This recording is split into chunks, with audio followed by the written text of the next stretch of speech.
Hello and welcome to PubTalkTV.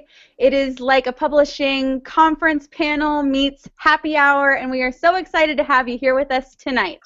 I am Kelsey Mackey. I'm one of your hosts. Hi, I'm Summer Heacock. I am another one of your hosts. Kelsey and I will be pulling questions from hashtag AskPubTalkTV to present to our experts tonight. So please ask your deepest, darkest, most insidery questions you've ever wanted to know from publishing. I can't say we'll actually let them answer them, but we'll try. This is definitely the kind of episode that requires crowd participation. We want to know what you guys want to know. We are so lucky tonight to be joined by a special guest, editor T.S. Ferguson from Harlequin. So we are so excited to have you here, T.S. So everybody needs to make sure that if you're watching this and you have questions for our publishing professionals, that you are asking those questions on Twitter, and Summer and I will be checking for those throughout the evening. Before we get started, I just want to say that we miss you, Jessica. Our dear leader, Jessica Sinsheimer, has company in out of town, so she is hosting someone around the city, hopefully taking them somewhere fabulous right now. But we miss you, and we will hopefully not ruin this without you. Hopefully. Genuine goal. That's the goal. So I guess we should start with introductions. Summer and I, let's go first. Let's go first, Summer. I'm Kelsey Mackey. I'm the author of Damsel Distressed, and I am drinking some Bullet and Cola, and I am very excited to be here.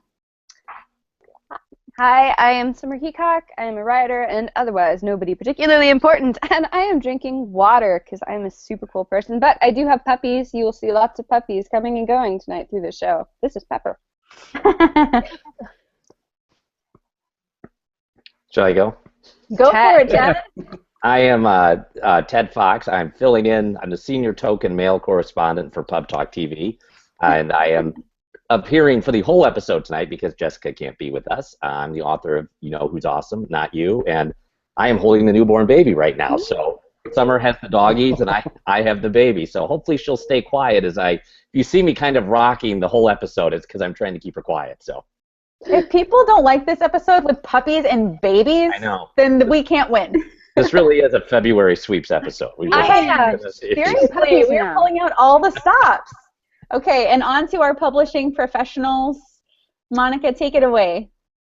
Hello, I'm Monica Odom from Bradford Literary Agency, and I'm drinking, what's in this? There's, so, you know, the Tazo, is that how you pronounce it? Tea, the passion tea? Yeah. It's that mixed with Simply Lemonade and seltzer and vodka. Nice. And Rosie's back just in time. Rosie, tell us about yourself. Oh, maybe Rosie's frozen. T.S., you go ahead. Hi, everybody. I'm T.S. Ferguson. I'm an editor at Harlequin, and I am drinking seltzer. And I also have tequila, in case that's not good enough. Backup drinks. Rosie, are you back with us? No, I think Rosie's still frozen. So when Rosie comes back, we can hear what Rosie has to say. Oh, maybe Rosie's here. Now I have two Rosies. Oh. Double the Rosie. Whoa. Rosie, tell us what you're drinking. Now we have two frozen Rosies. That's what we have. Wow. That needs to be like the name of a band. Rosie. That needs to be the name of a band or like a drink. Two frozen Rosies. I say for our next episode, the official drink will be the Frozy Rosie. Yes. Yes. Seconded. How many votes do we need to pass this law? I think it's officially, the gavel has dropped. Nice. All right. So it sounds like everybody's had a hell of a week. Yeah. What's going on in New York? Is the publishing world just like crazy this week, or is that just Twitter hearsay? I think Monday threw everybody off because we were all, you know, vacationing for President's Day, and I don't know about everybody else, but I was up until ungodly hours. So then bringing in that President's Day hard. Yeah, oh yeah. Representing our founding fathers, like you do. That's what happens. They give us a day off and we go crazy, you know. It's a notorious day for partying, President's Day. Yeah, damn right. Partying on Netflix, basically. Don't act like Jefferson didn't know what he was doing. He knew how to throw down. So did. Rosie, are you back? Rosie's back. Rosie, if you freeze again, so help me. I think She she is. is. She's frozen. And Oh no! Come back to us, Monica. How was your week, Monica? My week was good. Also really busy. I think it's like a good thing though. Like a lot of interesting projects in my inbox. A lot of like good talks happening, and yeah. But it is a little like whoa, rains of course, and it's freezing. Is it still cold in the north? Oh, I forgot that you're not in this frigid. I don't know what it is, but frigid hell is what it is. Yeah, Texas decided to start spring in February, so all the children are acting like it's like 5 weeks till school gets out, and it's not. So yeah, it's crazy down here too. it was Tiny 60 degrees here today. My children were playing outside with no coats on, acting like they should have been out in shorts and tank tops. I had to set down some heavy laws. That's awful. Yeah. Lay down that law, Summer. Oh, real quick, shout out to Veronica Bartles, who's leading our Twitter party tonight, handing out lots of delectable digital sweets and whatnot. Also, again, can't emphasize enough, this is a very participation-heavy Pub Talk TV. We want to know your biggest, best questions about what goes on in the life of an agent or an editor. What kind of life do you lead working as an agent or an editor, that sort of thing. Any kind of questions you've ever had about these processes. Like I said, don't know for sure if they'll all get answered, but I definitely want to see them so we can get them in front of everybody. So ask away, hashtag AskPubTalkTV. Yeah, I Is that a dog toy? Yes, it is. Several. I have promised to answer as much as I can up to the point where I might get fired. So ask your questions. I'm ready. Just walk that line. Walk that Exactly. line. Oh my God. So as we're all waiting for Rosie to get back through, let's start with one of these first questions, just so you guys can get talking and I can start tinkering and hopefully get Rosie back with us. Okay. So how common is it? Let's start with like the real deal. Let's break through the barrier here. How common is it for people in publishing to have more than one job, to be in multiple different avenues of their career in order to make ends meet in a city like New York? I think it depends, one, on if you're on like the editor side or the agent side. On the agent side, I could speak that I think a lot of agents have other jobs because, there are a few scenarios that can happen when you're an agent. You can be working at an agency getting paid a salary. You could be working at an agency getting paid a salary and a small commission, or you can be working at an agency and making commission only. So for people that make commission only, obviously, like those lawyers on daytime television, we only make money when you make money. But that basically means, that we're working essentially for free until something happens. So obviously something else has to pay the bills so that we have lights and internet to be able to make all of that happen. But really, it's a balancing act, and I don't think it's necessarily I think there sometimes tends to be a stigma, and I don't think there should be. But yeah, what about the editing side? I would say it's more common the lower down. Like if you're an assistant or an assistant editor, you're not making a lot. You're probably I'm not really quite sure what the starting salaries are now, but when I started 10 years ago, it was only $30,000 a year. So I knew a lot of people who were working at coffee shops on the weekends, and the higher up you go, the harder it is because you're taking a lot of reading home, but you're also making a little bit more. So it kind of balances out. And the living wage in New York City, where publishing is very centralized, is not $30,000 a year. Yeah, exactly. It's crazy here. How common would you say that is for, especially within their first year or two, for people to be working more than one job? Just estimated. I know you can't, speak for other people, but. Oh gosh. I think it might. It might be based on like individuals, to be honest with you. And I think that's what one of the takeaways is, though. Like publishing is not a very like straight cut routine job all the time. And usually someone who's working in publishing is hustling. Like they're doing a lot of things to make it work, which I think is very admirable, but also can be crazy sometimes. Oh yeah. And I think it depends on their background too. If you're coming into publishing with parents who are willing to help you out, you have kind of a cushion that somebody else might not have. So I was kind of in the middle. I didn't have parents helping me out, but I was also really stubborn, and I was like, I don't want to get a weekend job. I need to sleep on the weekends. So somehow I managed without it, but I had friends who worked all day on Saturday, all day Sunday, just to make ends meet. It looks like we got our Rosie back. Rosie! Yay! Rosie, why don't you give a quick introduction, tell us what you're drinking, and tell us what your thoughts are on having multiple jobs as a publishing professional. Sure. Well, my name is Roseanne Wells. I'm with the Jennifer D. Chiara Literary Agency, and I'm drinking this cool, refreshing water, which, you know, is not my drink of choice on a Friday night usually, but I just felt like this week was so crazy that, you know, I didn't want to go too overboard tonight, especially in front of our lovely PubTalkTV audience, and, you know, have to print a retraction later. I know that there is sort of this in-between of having a second job in publishing where you sort of take on freelancing, maybe proofreading for the house or proofreading for a former employer or something like that, where it's sort of publishing plus, or maybe some people are doing a job that's related to publishing, like bookselling, and maybe they're not doing that. Maybe they're doing something that has a completely separate industry to it.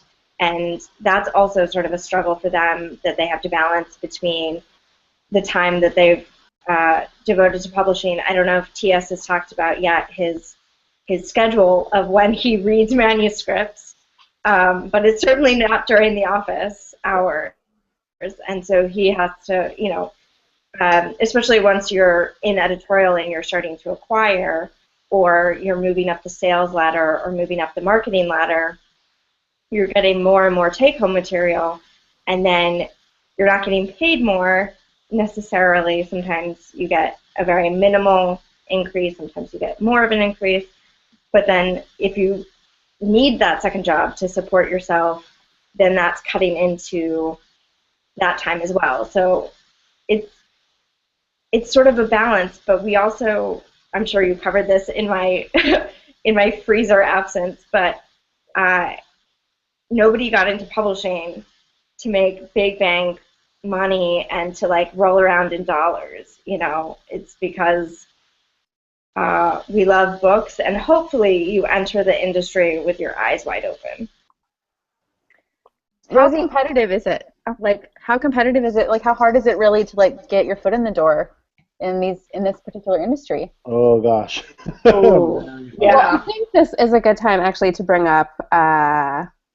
We don't have to spend a lot of time on this, but that there is a barrier of entry to publishing, and when we look at the makeup of publishing, and we wonder, you know, what are some of the reasons why this is the makeup of publishing? Well, maybe it's because you have to be able to live in New York City or in the metropolitan area doing an unpaid internship for like possibly a year or more before anyone even allows you to do that $30,000 a year salary. So Absolutely. Unless, you know, like Tess was saying, unless you kind of come from a background in which that can support that, you're self-supporting, you know, you might need to have 3 jobs.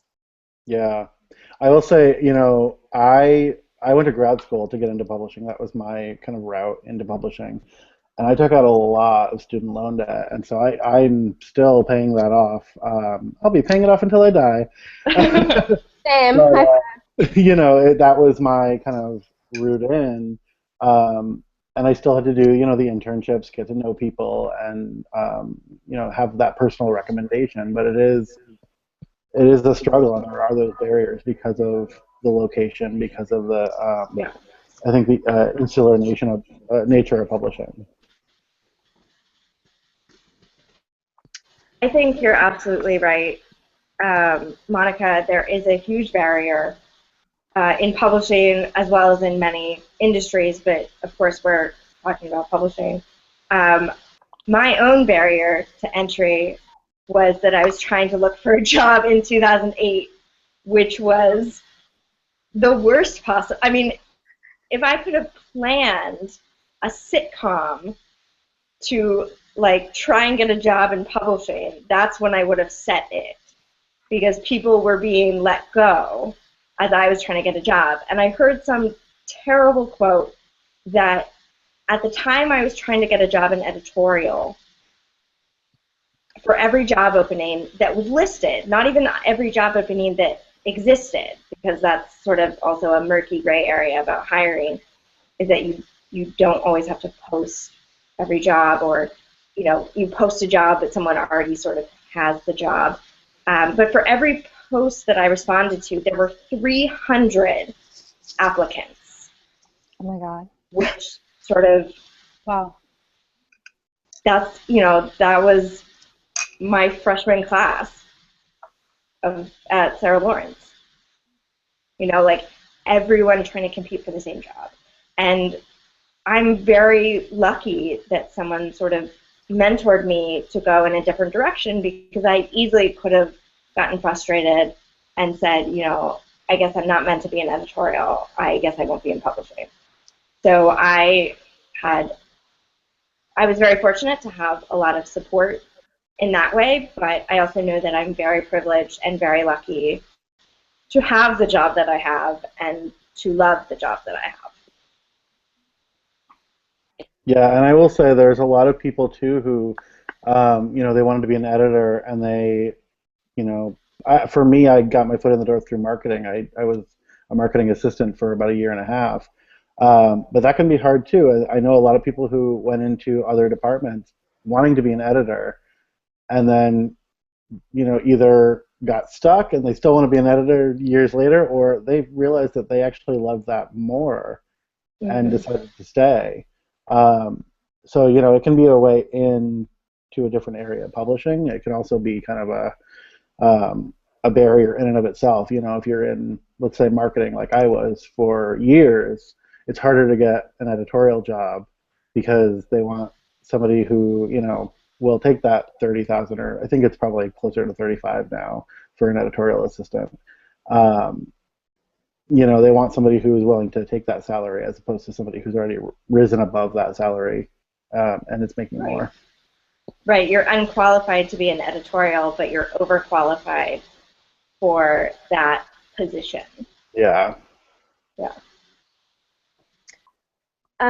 I'm going to segue actually into something, Rosie, that you had mentioned about what does a day in your profession look like? We hear a lot about how, agents don't have time to read during the day because they're busy with their current clients, so they have to do all these things. So kind of walk us through agents and TS as well on the editorial side of what is your life like? What's a day like, a week like?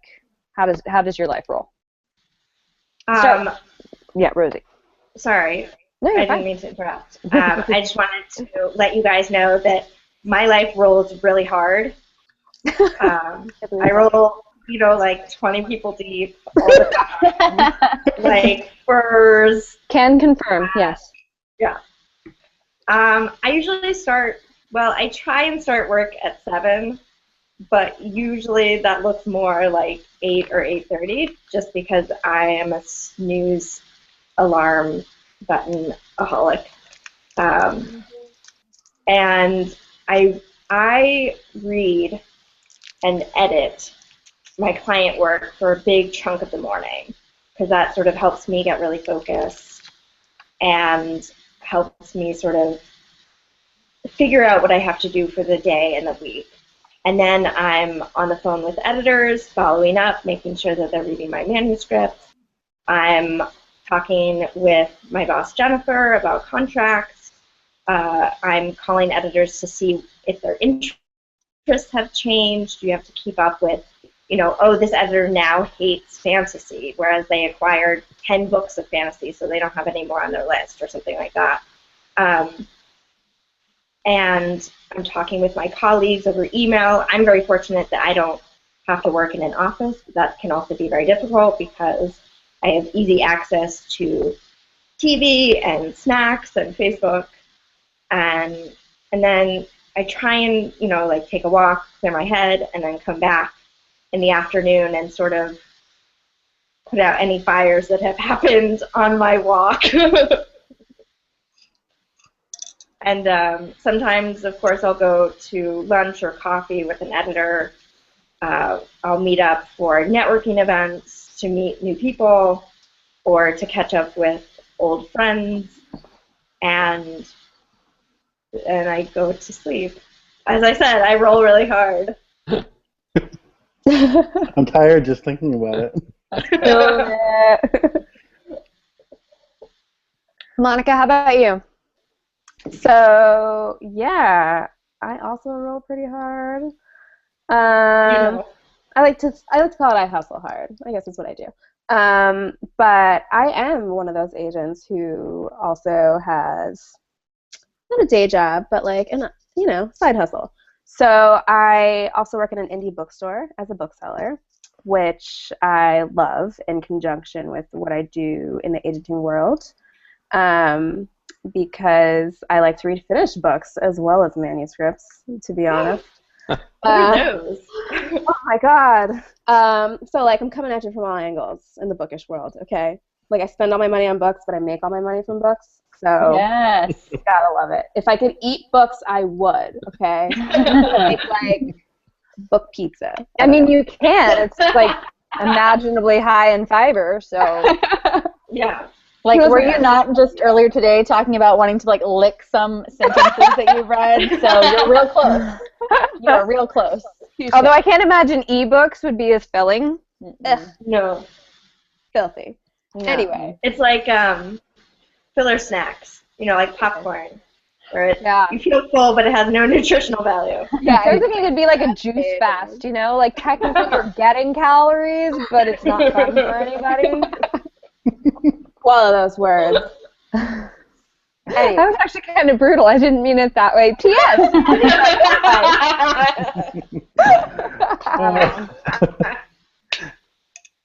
Off topic. Anyway. I felt that. Sorry. Anyway. But I spend a lot of my time agenting, and that changes every day, but what I tend to do on a daily basis, I read a lot of news and articles and like Twitter and Instagram, and I see that as also hunting, like a crazy lioness. But I think it's important to like stay current on current events, especially if you're doing nonfiction, because you need to know what the fuck is going on if something is going to make sense to readers. Mm-hmm. Right. You need to read articles like Refinery 29. Like I need to read that stuff, especially if I'm looking for like really cool, humorous, female feminist writers. And then also, I spend time on Twitter talking to all you wonderful people. What would I do without you? I don't know. And gotta love the Instagram because I'm very visual. And I've signed people from Instagram, so love it. Nice. I also always think about email. There's so much emails. There's so many emails.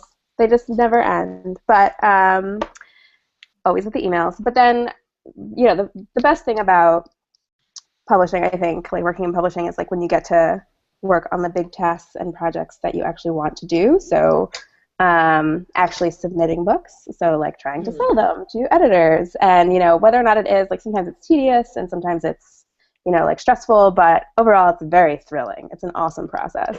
But also project development, whether that's nonfiction, helping someone work on a proposal, giving feedback, saying how to make it better, or reading a manuscript and giving an editorial letter back with feedback for a revision before you send it out. There's reading the actual manuscripts. There's reading queries. There's problem solving, like Rosie said, fires start all over the place. And, for your existing clients, you need to be on calls with editors and your clients to talk about stuff. There's client care and maintenance for the clients that you actually have, who also want to be paid attention to, in addition to the clients you want to sign. And sometimes that's call, sometimes that's Skype, which means I have to like put clothes on. And, and like Rosie said, there are a shit ton of follow-ups. Like follow-up, like everyone knows, like follow-up is so much time, but like you have to do it. Then there's like physically going out for editor lunches and coffees and going to network events in the evening, flying across the country to conferences, and then returning to your email inbox where they just have still continued to pile up no matter what you're doing. But it's so fun and amazing, and it's like exactly what I pictured myself doing when I was like 7 years old and didn't even know this existed. It's like, oh, this is fun. Like, it's awesome. So if you're thinking about getting into publishing, not as a writer, like, totally recommend it, even though all that money talk, it's not what we're here. I just want to point out really quick, for the first time ever, I'm not the person who said fuck first. Not for that. TS, tell us about your life a little bit. Well, I will say, and Monica kind of mentioned this, email is like central to what I do. There's a lot of communication with my authors, with their agents. There's a lot of fires to put out on a daily basis. And then meetings are a big part of my day-to-day life as well. There's art meetings where we're talking either about the cover concepts or the galley covers or, anything. Depends on the day, depends on the season, how many books I have in each month. And, we're talking about everything from big, grand, cover concepts, cover ideas to, I was nitpicking about a light in the window earlier this week. But then we have production meetings. We have meetings where I get yelled at for being late on cover copy. A lot of meetings like that. And then we have the kind of standard meetings that pop up every once in a while, like all employee meetings. And I have one-on-one with my boss every other week. And sometimes I'll meet with her assistant because she's my mentee, and I'm giving her advice as somebody who has been in the industry a little bit longer, and maybe she wants to ask me questions that she can't ask her boss. But then other than that, I'm also lunching with agents. I'm going to networking events, all of those standard things as well, and then. Usually by that point the day is over and I'm cursing because I haven't had time to read. So usually I do my reading either on the subway ride home or when I get home. I'm usually falling asleep with a manuscript in my bed and waking up at 2 o'clock in the morning with the manuscript all over the place. I still a little bit of drool on the manuscript. Oh yeah, I still read a hard copy. I will never give that up. Oh, cool. Just for the record, TS is not kidding. For the last few weeks, on Friday nights, he has been, exhausted messaging me at, 1 o'clock in the morning saying, you're the only one up. Please talk to me. Manuscript. And, usually I can make it to, 2:30, and then I'm like, you have to go home. I'm worried about your safety, and I can't stay up anymore. That was at the office. That wasn't even in bed. Yeah, no, he is still at the office, and I am begging him to get on a subway and go home. No, legitimately, for the last several Friday nights, I'm just you poor thing. It makes me sad, but he works really, really hard. Yeah, I had to stay. I had a manuscript that needed to go into copy editing, and I knew if I took it home, I would fall asleep reading it, and I knew I needed to finish it that night, so I just stayed, and I said, Summer, you got to keep me awake. You got to get me through this. I like to think I did a pretty good job. You did. You did a great job. And then I will say it's one of those things where you love the book, but when you've worked on it 5 different drafts or 6 different drafts, by the time you're done, you're like, all right, it's 1 o'clock. I've read this book 5 times. I got it. I got to finish it. And Summer is very good for keeping you awake and keeping you sane when you're doing that. You hear that, people in publishing? I'm here for your Friday night needs. Yeah. I'll remember that. I'm always here for a well-timed I am dick joke, so. Just start freelancing out your services. Yep. We all have our thing. I was just about to say, because and dick for you, and then I realized how really bad that sounded. Moving on, I think Ted has some questions for Twitter. Just before I get to the Twitter question too, I think it's so interesting listening to the agents and UTS talk, because I think one thing that is really clear, and I know Summer and Kelsey, I'm sure, would agree with this too, and a lot of the people watching, that all sides of the book industry. The only way you make it through it is if you really love the craft and you love writing and you love words and you love language and you love storytelling, because there's so many reasons to have an excuse not to do it and say I'm too tired and there's just not enough time in the day and this is too hard and I'm not making enough money. And the people who continue doing it, it's because you really love it. And I think that's true all the way around, and that's coming through abundantly clear just listening to you guys as my 2-week-old daughter snores in my ear right here.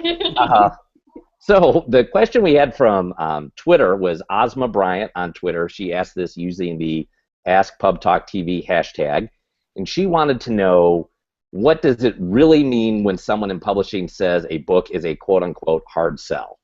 What is that code for anything? What exactly is a hard sell? It's code for it's not going to be an easy sell. Wow, I would not have put that together. Go on. You're so welcome, Summer. I think somewhat what it means, and I don't think that this is what it always means, but from an agent standpoint, it means I'm going to have to spend a lot of hours on this before I see return in a financial sense. And when I do see that return, it may not be substantial. In other words, I may end up working for $3 an hour. But, again, that's why we love the job, and also that's why... I see it as like, I might not sell this at all, and we both go in with the idea that this might not be your first book, or this might not be our first book together. Mm-hmm. Like, you know, if a genre isn't doing particularly well, like if someone came to me with their Amaze Dolls dystopian, and I was like, look, this is amazingly written, it's phenomenal, but this is going to be a really hard sell, so write another book in between. Like, I'll send it out, but I'm just telling you right now, this is going to be rough. Yeah, it is kind of a disclaimer, too. Like, yeah. Just saying, the odds are not in your favor necessarily. Yeah, the odds are definitely not in your favor. In many categories. Yeah. Yeah, and I would say for editors, we have our hard sells as well, and it can depend on the list that we're working on. You know, for me, I work at a very small imprint, and, you know, I was for years saying, I want a horror, I want to edit horror.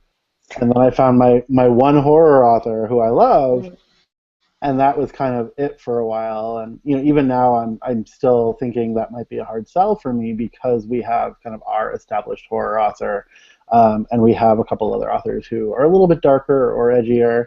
I see Summer looking like she's going to laugh, and I don't know if it's because I sound like I'm saying horror. So sounds like you're saying, I really wanted a horror. We have a really dark horror. Very edgy horror. I get called out on it all the time, so I knew why you were laughing. I tried so hard. I saw you trying to stifle it, and I knew why. So Summer and I are twins, so we're reading each other's minds right now. Oh God, actual tears. That's cool. But, you know, carry on with your horror. That's a hard sell for me right now. Is horror. I'm so sorry. Okay, so I've got another question for everybody. This is about your clients.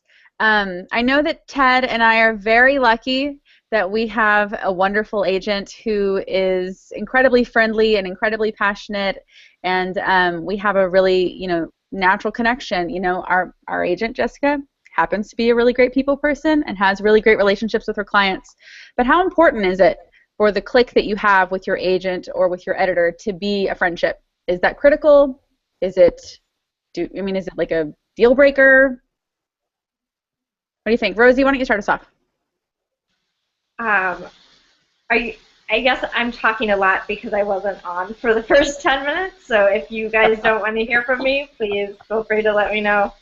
I want to have a personal connection with my clients because writing these humongous projects, 80,000 words is nothing to sneeze at, and to edit and to go through them and to do those revisions not with our egos, but with what's best for the manuscript, takes a certain amount of chemistry. And I want to like the people that I'm working with, and I want to feel good feelings about the people that write these beautiful books.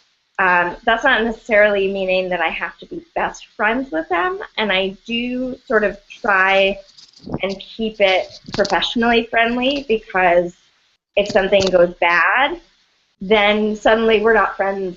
You know, now it's like, oh, I need you to do this as my agent. And so I think, you know, my taste personally is sort of professional friends or friendly professionals, a little bit more than close friends. I'm not saying you have to invite me to your wedding. I'm saying maybe don't pick me as like the maid of honor. That's a perfect analogy right there. Does that make sense? I feel like, you know, yeah, like, you know, there are a lot of examples going in my head which are very inappropriate, so I won't share them. But No, right though. Like, Definitely. I know what you mean. Like, I definitely, like, we don't need to be BFF. I want to feel like some level of like kinship or like camaraderie, and in order for that to happen, I have to like kind of like vibe with you. You know what I mean? Which is what I investigate, like when I have a phone call and stuff like that, like before I sign you. But yeah, I do think a part of being an agent is making sure you're navigating that line properly, and or like an editor, any relationship like that, because you do end up talking to those people a lot. Like, you know, when I have calls with my clients, like you know, we're just sitting here like for an hour, like talking, and like, you know, you could start talking about stuff that's like personal. You're like, oh wait, actually, wait, no, this is maybe not that. Maybe not. I'll tell you that. You know, so you like not that you constantly have to be aware, but you have to like Rosie said, it can get complicated, and that's why actually I've heard like, you know, you're not supposed to represent like your best friends or something like that. Like someone that was originally your best friend, like I can't imagine like representing someone that like was a really good friend of mine and then having business things making it go sour. So I think it could work the other way around too. Like you don't want to have a really good business relationship with someone you're friendly with that gets too like friendly and then like gets weird. I think balance, all about balance. I wanted to add a really quick thing, Monica. You just brought something to mind. Like, my husband and I are bandmates as well. Like, working in a creative relationship with someone is complicated and it's challenging. Yeah. So it can forge these, like, really deep connections, you know? And choosing to remain professional while you have this deep emotional, you know, like, artistic connection is a really, like, beautiful thing. And when people do it right, it's so appreciated and it means so much. I think that's right on the money. T.S., what were you going to say? I was going to say, I agree. I don't think that it's necessary to be friends with your editor or agent. I do agree that there needs to be some sort of connection there, and I think that can definitely grow. At least on the editorial side, it can grow while you're working on the edits. You know, I think it's all natural. You know, you're sending an artist, you know, critiques of their art. You kind of need to develop that relationship. Otherwise, they might, you know, take offense if you're, you know, telling them everything that they've done wrong. You want to have a friendly relationship. And I think it's important. I have a couple of authors who have become very close friends with me. One who actually was a close friend before I bought their book. And they know way too much about my personal life. But I've made sure to draw the line with them. You know, so for instance, during you know, the deal process, we had a rule. We're not talking about the deal. We can talk about anything else, but I'm talking to your agent about the deal, and you know, we're not going to blur those lines. You know, if there's any sort of business question that I might have, I'll email them officially and CC their agent, and just make sure that those professional lines are drawn so that we can be friends, but when it comes down to working on the book and, you know, dealing with the publishing side of things, it's all on the up and up, and you know, there's not, you know, any muddy holes that we're stepping. T.S., I have a quick question for you. Do you feel like there's a better relationship if you talk more with business about their agent, and then you can just work more creatively with the writer, because I've always seen that as sort of one of the advantages of having an agent is you're not trying to do the negotiating and then turn around and edit at the same time. I was always taught, even as an editorial assistant, that one of the great things about working with an author with an agent is that all of the negotiation doesn't get in the way of your relationship with them. So, you can say, no, we're not going to give you the big money, and still have them like you. Because you didn't say no to them, you said no to their agent. Exactly. I hate saying no. I'll throw that out there. There's a reality for publishing. I hate saying no, but it's easier to say no to the agent. It's not you personally saying no. It's you as a representative of Harlequin community. Yeah. I will say too, that's one of the reasons why I think I work better as an editor than as an agent, because I love being able to say, I would love to give you all of this stuff, but my company won't. Whereas I know on the agent side, it's just me and my client kind of fighting for, ourselves, and no big company behind me to fall back on.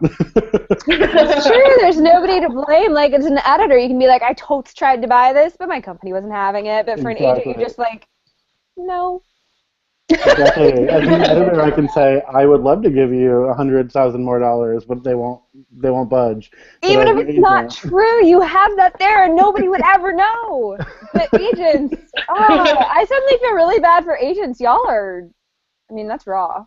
But every agent I know. To be fair, Summer, it's not really like we're like, no, please give us more money. We're like, no, give us more money. I've like been turning down a potential client, like instead of saying, I really wanted to represent this, but just like the company wasn't feeling it. You just have to be like, no, it's all me, and I'm not taking it. No. Anyway, I have a good question from Twitter. Sorry, I'm all about the derailing tonight. Okay, Roseanne Foster has asked, there's a dog in the way of my screen. Oh my. I didn't know we were that kind of show, but apparently dog buttholes are now a part of our repertoire. This is a new logo. Have moved in a worse way. Sweet baby Jesus tears. That was spectacular.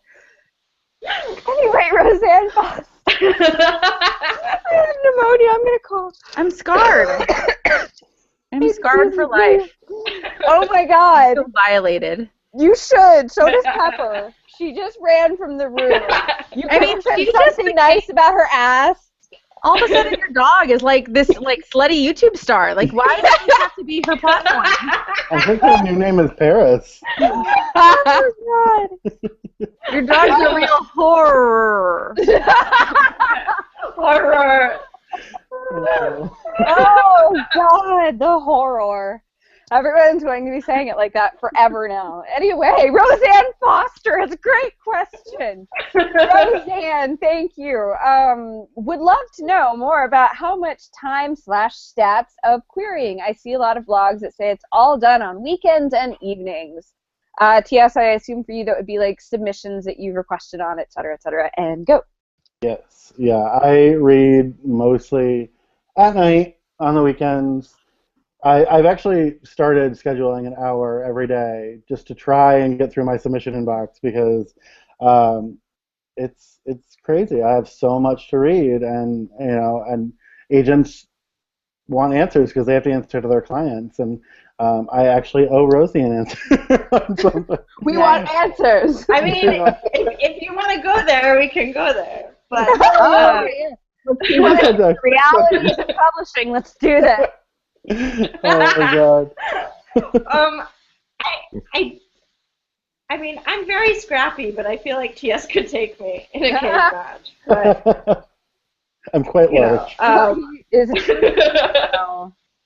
But I am very scrappy, so I would fight to the Actually, I was talking with an editor friend of mine, and I was talking about maybe if a book goes to auction, we don't do this like polite emailing back and forth of negotiating these deals.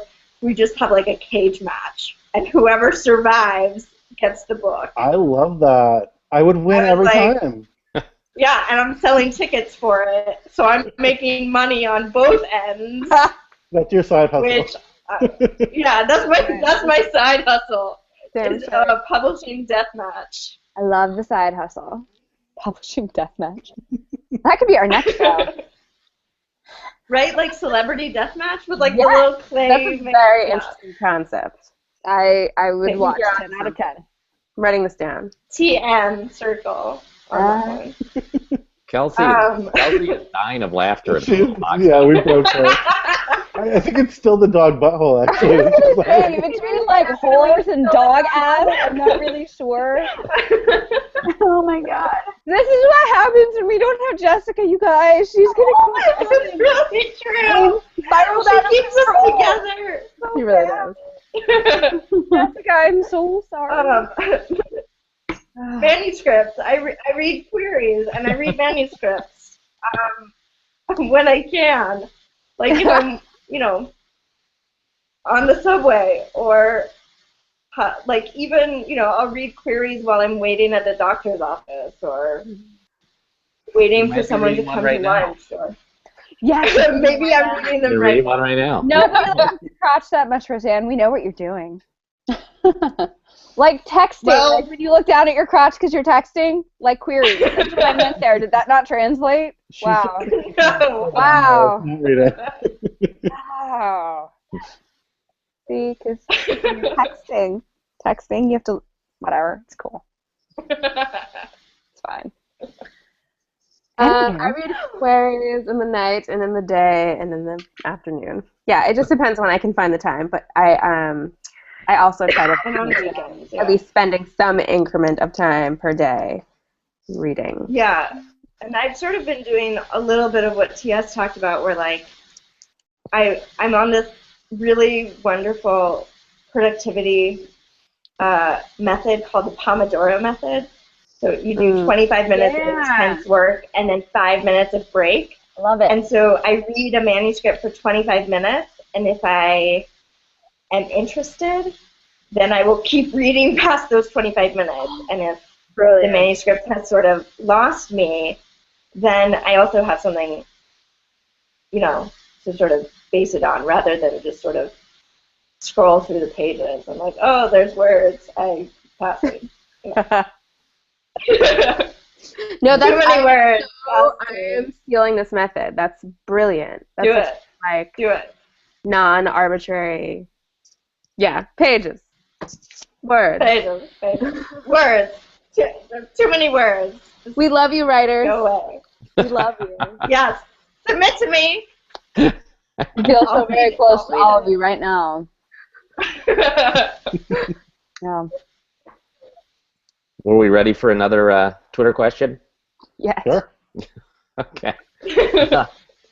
Caitlin O'Connell on Twitter asked, what would be the number one tip you would have, and this is probably especially for you, TS, what would be the number one tip you have for someone interviewing for publishing jobs, namely editorial assistant? Well, I would say make sure you're really well read in the area that you're interviewing. When I was looking for my first job, the thing that they told me pushed me over the edge was that there was something in my resume that showed them that I was serious about children's publishing. It happened to be my master's thesis, which was on The Wizard of Oz, and I wrote it because I was obsessed with The Wizard of Oz, not because I was obsessed with children's literature, but I got lucky, and that helped me. That's something that I was really looking for when I was hiring interns when I was at my last job. It's just you want to make sure that they're passionate about the area that they're working in, because, like we've said before, it's a passion job. You have to love it. That would be it's not, my number one. for me, it's not just about, because every time when I was at the other agency and we would hire interns, or when I'm looking for readers, they say, like, I want to be in publishing because I love reading. And that's sort of like a base requirement, but what's really gonna, like, tell me that you're invested in publishing as a business is that you want to know how the sausage is made, sort of kind of thing. And for me, that means that you're reading in your genre, just like Tia said, but also that you know what is on the bestseller list and what is doing really well. And the big awards. I interview a lot of people who are in college, and they're reading college books. So they're reading for their classes. And I remember as an intern, someone asked me like what my favorite book was, and I was like, something that I was reading at the time, and they were like, have you read Eat, Pray, Love? And I said, what is that? And they said, they didn't say this, but they basically said you're an idiot because it's been the #1 Times bestseller for many, many weeks.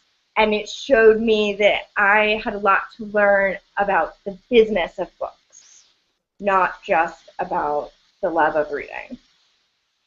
Right, and I think that's why we all do say the whole I've always loved reading since I was like a little kid, but like what we really mean though is like we love reading enough that we like put our money where our mouth is, and that like okay,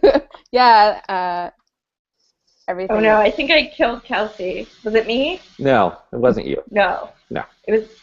Let's blame it on Ted. It's a side conversation. Let's blame it on Ted. See, the writers do it too. You guys are reading queries right now. We're just having a whole thing up.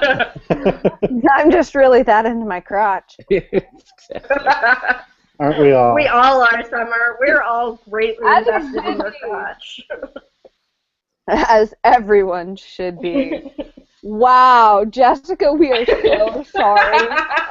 We've ruined your show. So sorry. I'm really looking forward to the new cast of the show when she gets. Wow, yeah, right. Open positions next week. Okay, so I have another question. This sort of can tie into one of the questions that we got on our Ask PubTalkTV hashtag.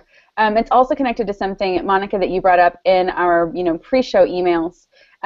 How difficult is it when you work in publishing to feel like you have time to do some of those like real human things, like have a relationship and like go see Broadway shows? There was a question about how many people in publishing seem to love Broadway. I can't find who asked. But yeah, like how hard is it to feel like you get to just like do stuff for fun and be like a real boy? What's that like? Kelsey, I'm glad you asked that. No, but like when I was thinking about it before, we were all listing off like everything we do. Like I then wanted to add like keep in mind we have friends, family, like an apartment with like a toilet that also has to be cleaned and like laundry to do so that I have clothes to wear to go to these meetings and like gotta go grocery shopping to put like food in my fridge and like you have to do all these things too. But yeah, obviously I also want to like go out with friends and like have a little happy-go-lucky time and like go like see plays and like go like read books for fun because it's all of those other things that I'm doing that are also making me like have a personality and not be crazy. Yeah. And that's also a really important part of being in publishing because your personality is kind of what makes you stand apart from every other person in publishing, and there are so many of us. I'm not sure I appreciate this insinuation that agents and editors are people. Okay. I am so kidding, Brent and Uva. I love you guys. I do have to be honest. Oh my god, I have me killed. I do have to be honest. I entered the Hamilton lottery for tonight, and if I had won, I would not be here. Oh my god, if you would have won First night I didn't enter because I knew if I won I would want to go. So I was like, I'm not gonna win, but on the off chance I do, peace out. So, I love all Pub Talk TV things, but Hamilton? Pub Talk TV. my wife is a academic advisor at a university, and one of her former students is an assistant director on Hamilton. So, and we keep associate director. She just corrected me. Where are our tickets, So it's kind of like, well, if you wanted to give us tickets, like maybe we wouldn't object to that. Yeah, where are our tickets? Yeah, seriously, coworkers. I can't. I'm taking them for me first. I'm sorry. I have to find a way to get them. Cheater. How rude. Mr. Selfish Pants. It's true. We don't get any more dog butthole tonight. I'm so sorry. Oh, Summer. I am over here trying to hold it together. Here it comes again. Shame on you, Summer. It does not come across again, believe me. Oh, I think I'm burnt out after all that. Pepper came through here again. I'm so sorry. I am so fired. I think we have time for one more question. Yeah. I got one from Twitter if we want to do a Twitter one. Let's do it. Jen Garnett asks, is it ever too late to apply to be an intern? Have you ever had any older as an age applicants for something like an internship? Ooh. When I was in charge of hiring interns at my last job, I did not see any, but I don't think there's a too late or too old. As long as you are knowledgeable of the market and are passionate and want to do the job, in my opinion, go for it. What about on the agency side? Well, I was going to say, I think usually it attracts a younger sort of demographic because the pay is not great. Like, if you have 3 kids and a mortgage, I don't know if you're going to want to be an editorial assistant. But if you're looking for a big career change, I actually know several agents who, agencying and publishing in general, and having that first real-world job experience helps them on the agency side. So I think as long as you're making good use of the skills that you got at a previous job, I don't think age is necessarily a deterring factor. What about being too young? Is that a thing? I don't Do you think ever have so. people come in that you're just like, oh my gosh, you're just too green. You don't You're know. just a baby. I mean, personality-wise, definitely, but I know a couple agents who are really young. I mean, there are some agents out there who started when they were still in college and were so good that they got hired before they graduated. Wasn't Brent, like, in high school? I mean, he was in his teens, wasn't he? When he started interning, he was in his teens. Yeah. I mean, do you feel like ageism is a big deal in publishing, or is it a pretty young, sort of, hip group of people in general? Is that not a thing? I've noticed that it kind of there's like some overlap, but it goes kind of in lockstep almost. Whereas like the young editors talk to the young agents, and then they grow older together.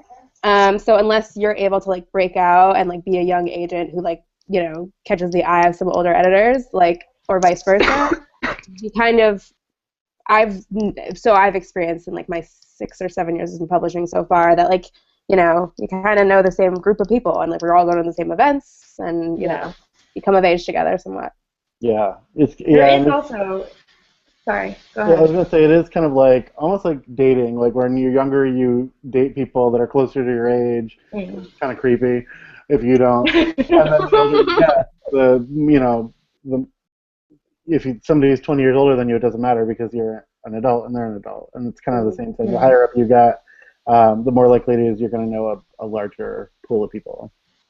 Yeah, and I've noticed that there's sometimes a gap, especially in the female percentage of people who work in publishing, where like people get to be 27, 28, 29, and they're like, actually, I don't want to make $30,000 for the rest of my life, or like sort of aspire to making $45,000. And so they go to another industry, or they are looking to start a family, and they sort of look at the numbers, and it doesn't mean that they're less passionate about publishing, but they are priority. And that sort of happens in this weird, like, 28 to 35 demographic. And a colleague of mine told me that there were sort of people that stay in publishing for a long time, she called lifers.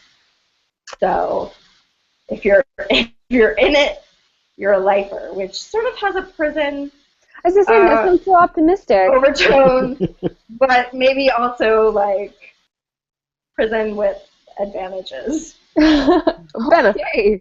Your prison experiences and mine are very different, Rosie.